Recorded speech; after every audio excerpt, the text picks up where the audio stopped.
Hello, everybody. This is Amir, and this is my very first screencast for this course.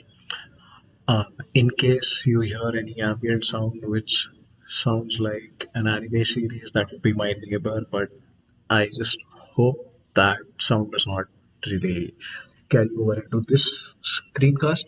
So, first thing I'm going to do is I'm going to show you all what I have been using for making these screen captures.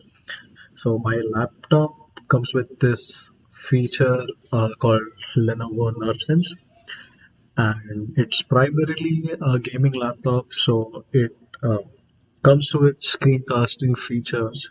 So what happens is there is a button on the keyboard. I simply press this button. If you look at this particular little thing on the top left of the screen, you can see a red circle and the recording written in front of it. So I just have to press that button and it starts recording automatically. It doesn't really require a different software or a different tool for doing that. So that kind of makes life easier.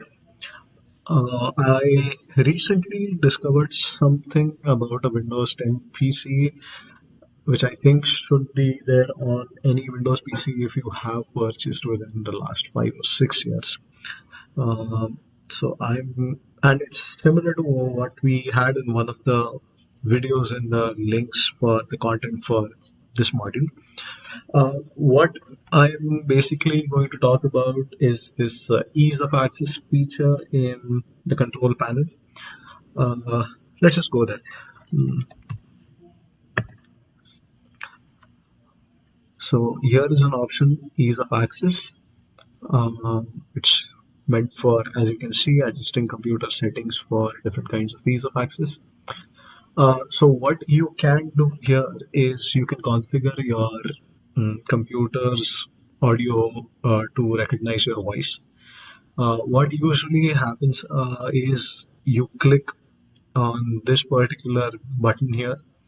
You click on set up a microphone, and so this is coming up because I already have set up my microphone. But what will happen is, so there aren't any problems currently in my system, so that is why it's not really sure about what's not working.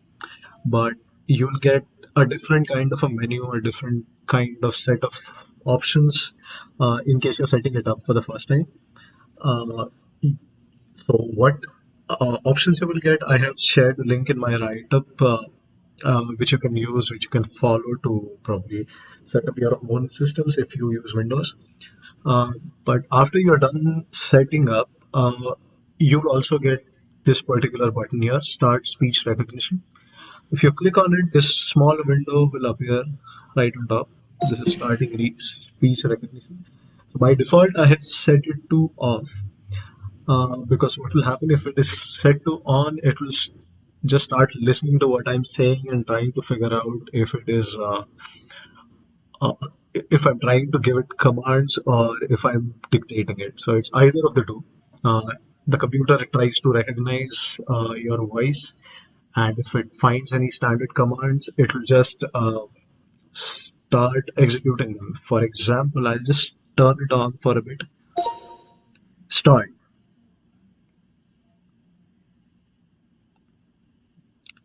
start. Hmm. Okay. Uh, Clearly, that did not work well. I think I know why. Uh, when you set it up, you'll get an option to let your computer understand your voice and the way you speak, and it will take you to something that looks like this. So you can actually train your Windows computer to understand your voice and your accent. And the more training you do with your computer, the more accurate it will get with recognizing what you're saying. So what you have to really do is keep reading this out to your computer. So if I read this sentence out, you'll see that the training progress will increase. The computer is learning the sound of my voice as I speak. So you got a new sentence. What happens is you'll usually keep reading out these sentences for around 7 or 8 minutes.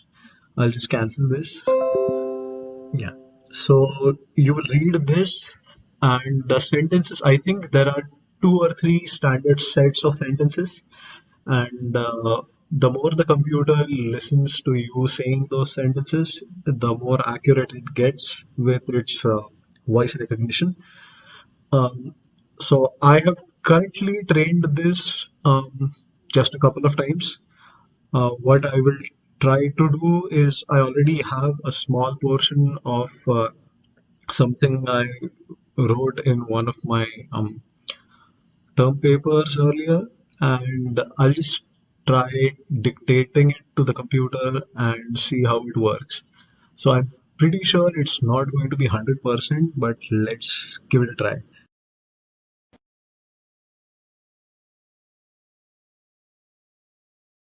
The researchers have followed ethical guidelines while recruiting respondents and have divided the project into 7 sub-projects. Each one is a smaller study which focuses on a category and a specific requirement of the corresponding target group. All the sub-projects have used the same methodology for collection of data and an analysis of the data to maintain uniformity to remain comparable repositories. Yeah, that did not work clearly.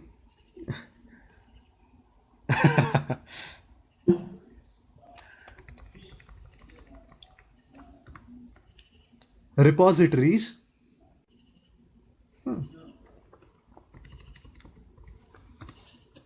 repositories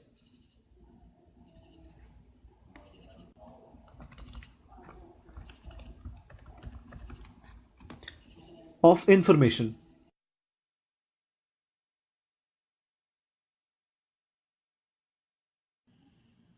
Now I'll be turning this off for some time.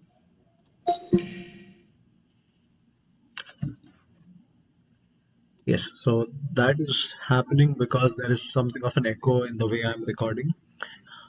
But there are a few things here which I'd like to talk about. The first thing is I'm not very familiar with what are the commands for entering a period or starting a new sentence or maybe starting a new line, starting a new paragraph. There is a list of commands for all of them, all voice activated, but uh, right now, as you saw, even without them, this is speeding up the whole audio to text on screen process quite significantly. Mm, Personally, if you ask me about my speed, I tried writing a few paragraphs from my latest interview, and I can see that uh, there is a significant reduction in time. So I would say a transcription work which I earlier completed in say 3 hours. It'll take me around 1.5 hours to do the same thing using this. And even if I don't know the commands for the period and all that, I can always pause between dictation. So, for example, if I reach sub projects and I'm not sure what the command for the period is, I just stop talking. That is important because this thing here is always listening. I manually enter a period and I continue dictation. So, the process which you essentially get into after your first draft of your first transcription is complete is something you can do simultaneously using this, and I intend to make full use of this. Um, I think that is all I had with this particular demo, and now I'll be getting back to writing my post. So hopefully some of you who use Microsoft Windows, who use a PC, should find this helpful. And as far as I know, since Siri is one of the more advanced voice recognition and personal assistants, I'm pretty sure this could um, also be integrated into a Mac. Just that I'm not very familiar with the Mac OS, and I personally find Cortana to be a better and funnier assistant. So before leaving, I'll just do something funny maybe.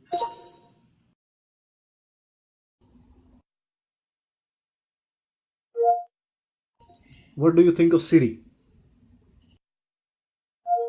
I think it's cool that she's out there trying to make people's lives a little easier.